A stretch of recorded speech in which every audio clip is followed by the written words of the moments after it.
नमस्कार, मैं आपके साथ अब्दुल करीम और आप देख रहे हैं प्राइम टीवी। बुलेटिन की शुरुआत करते हैं। नेपाल के प्रधानमंत्री केपी शर्मा ओली द्वारा अयोध्या को लेकर की गई टिप्पणी से अयोध्या के संत ही नहीं बल्कि मुस्लिम समाज भी नाराज है। बाबरी मस्जिद के पूर्व पक्षकार इकबाल अंसारी ने नेपाली पीएम को धर्म के बारे में जानने की राय दी है।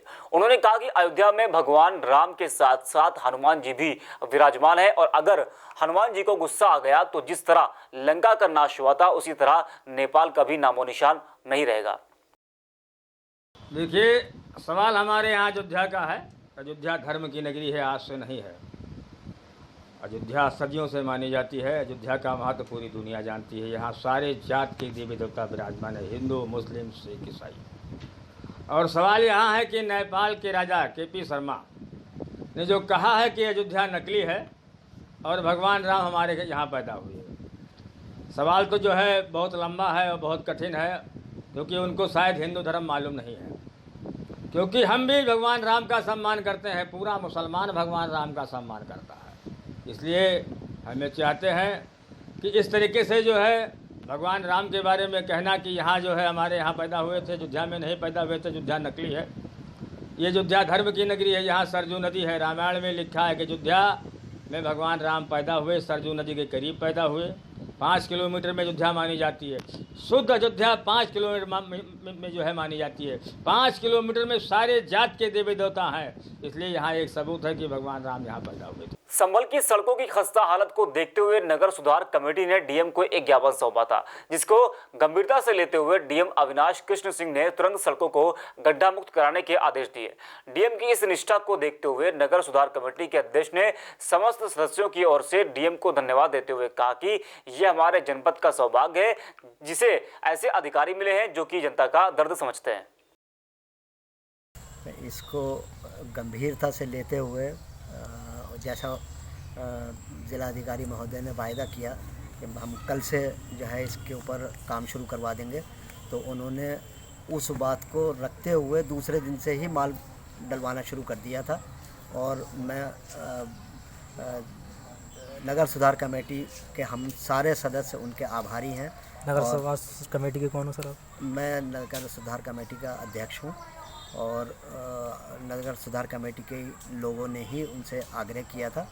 तो बहुत बहुत धन्यवाद मैं करना चाहता हूं डीएम साहब का कि उन्होंने जनता की आवाज़ को सुना और जनता की परेशानियों को नज़र में रखते हुए उन्होंने कितने गंभीरता से इस चीज़ को लिया और उन्होंने फ़ौरन काम शुरू करवा दिया। आज अभी आप देखिए लगभग आधी से ज़्यादा जो खर्रे थे वो लगभग 2 दिन में ही पड़ चुके हैं और सारी रात कल भी काम हुआ, आज भी सारा दिन काम हुआ।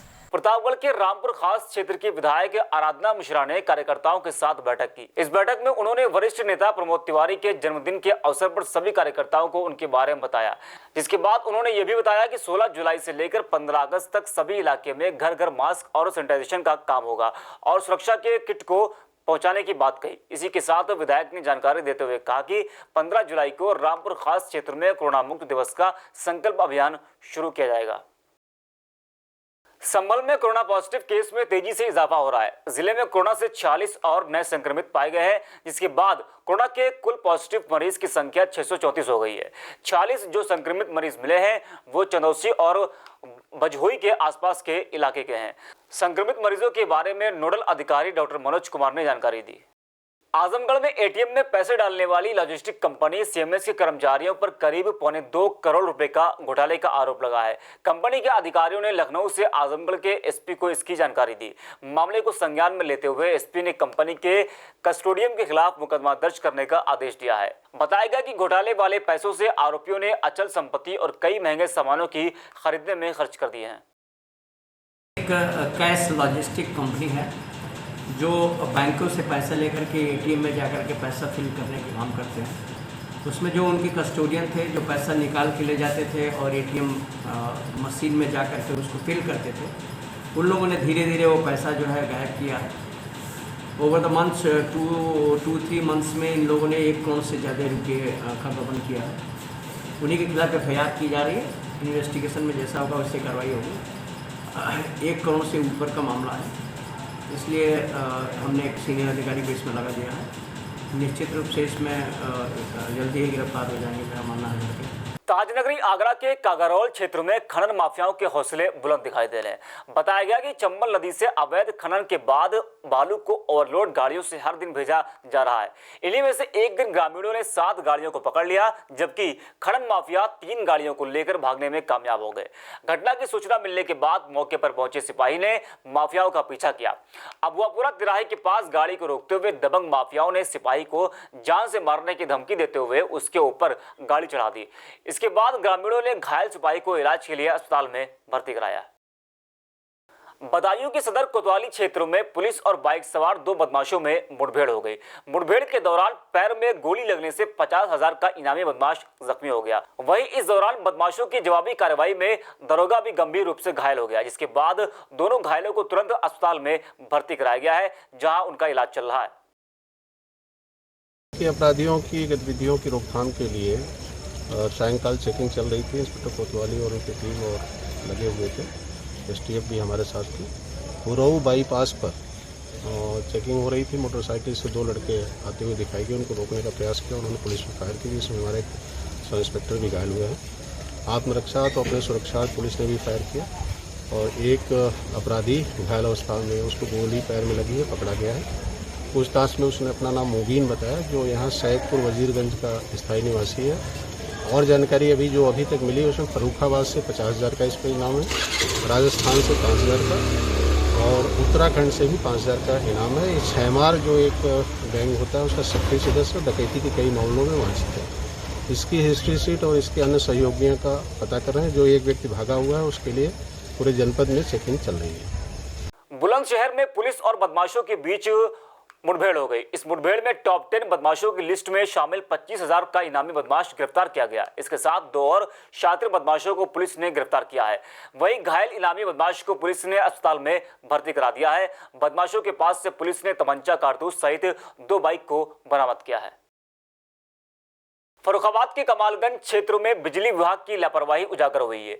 एचटी लाइन की तार टूटने के बाद करंट लगने से एक युवक की मौत हो गई। युवक की मौत से ग्रामीण आक्रोशित हो गए।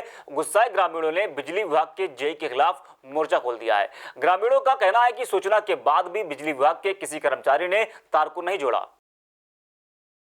आजमगढ़ के थाना दीदारगंज में 25,000 के इनामी साइबर गैंग के शातिर को पुलिस ने गिरफ्तार किया है। पकड़े गए शातिर के पास से पुलिस ने एटीएम कार्ड सहित तमंचा और कारतूस को बरामद किया है। इसी के साथ ही पुलिस ने साइबर अपराधी के खिलाफ आर्म्स एक्ट के तहत केस दर्ज किया है। पुलिस की पूछताछ में शातिर ने बताया कि वह एटीएम मशीनों के आसपास रेकी कर सीधे साधे लोगों को अपने जाल में फंसाया करता था। ये अंकुर राम है और ये हमको पहले से तलाश थी। इस पर 25,000 रुपये का इनाम भी है। ये साइबर अपराधियों का बहुत बड़ा गैंग है, जिसमें कुल जो जानकारी हमको मिल रही है करीब 70 लड़के हैं। 24 का हमने एक cyber gang inter range gang register कराया था। अभी ये जो शेष लड़के हैं इनका एक इंटर जोनल गैंग, क्योंकि कुछ इसमें अम्बेडकर नगर के लड़के हैं, कुछ जौनपुर के लड़के हैं, कुछ आजमगढ़ के लड़के हैं। ये करते क्या हैं, ये बैंकों के एटीएम के पास जाते हैं और कुछ लड़के तो एटीएम स्वैपिंग, जो सीधे साधे लोग होते हैं उनका एटीएम स्वैप कर लेते हैं कि ब्लैंक एटीएम कार्ड रखे रहते हैं और उनसे उसको बदल लेते हैं और जाकर के फिर उनका पिन कोड जान करके पैसा निकालना शुरू करते हैं। खबरों के अंदर की पूरी खबर, हर खबर की सटीक पड़ताल, आपका भरोसा हमारी जिम्मेदारी, सच, साहस और सरोकार, यही है हमारी पहचान।